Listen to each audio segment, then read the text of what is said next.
In January, the World Economic Forum announced that the global water crisis was the world's biggest risk in terms of societal impact. Every year, nearly 1 million people die from waterborne diseases from unsafe water. At the same time, large parts of the world are experiencing unprecedented drought, making clean water a scarce resource.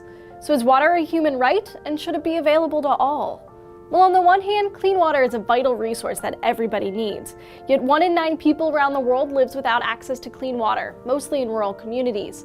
In 2010, United Nations Secretary General Ban Ki-moon said more people die from unsafe water than from all forms of violence, including war. That same year, the UN recognized the right to clean and safe drinking water as a basic human right. One of the strongest factors for this classification was the fact that access to water is necessary to fulfill nearly all existing human rights. The UN called on the international community to help provide safe, clean, accessible, and affordable drinking water and sanitation for all.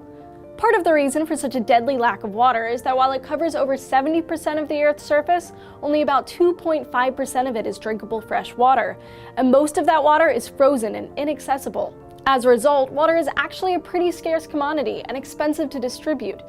Many developing countries, especially in places like sub-Saharan Africa, have struggled to finance the infrastructure necessary to deliver clean water. Some have argued for the privatization of water in order to cover the cost that the government cannot. However, in countries like Bolivia, privatizing water has led to less access, higher water waste, and higher prices. So is water a human right? Most scientists and governments agree that it is. However, the question of who is responsible for ensuring that human right is available to everyone is unclear. Politics aside, the devastating drought in California is going to have a major effect on the rest of the world.